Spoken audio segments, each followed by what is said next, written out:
I think, initially it will impact companies' bottom line.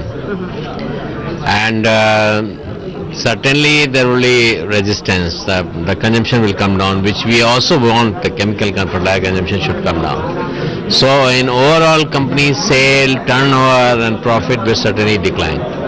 Okay. So you're saying there's going to be a hit in the bottom line once this direct cash subsidy comes to. Okay. Yes. What are the big challenges? Do you think it's feasible at this point in time?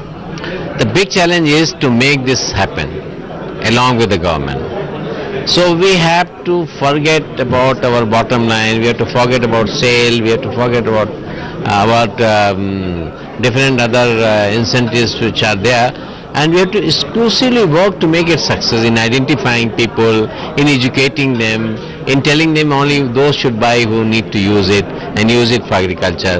So we have to be very, very proactive, and we have to move on shoulder to shoulder with the government on this.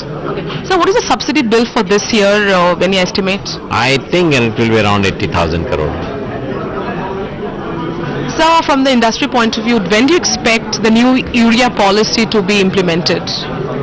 I expected it to be implemented from 1st July, that didn't happen. Now I expect it to be implemented from 1st October. So do you think urea will be decontrolled totally? I'm not very sure on that, urea decontrol. But I'm quite sure that nutrient-based subsidy will come, because if the direct transfer of subsidy to farmer through first stage retailer and then farmer has to happen, then all three elements, N, P and K, have to be under subsidy, under nutrient-based subsidy. My final question, are you looking at increasing fertilizer prices this season? You see, I'm trying that I should not increase fertilizer prices till August, because this is what will be needed in Kharif. But from September, I think if the condition continues like this and there is no correction in the prices, which I think might happen also, because the corn price has come down by 7% in one day.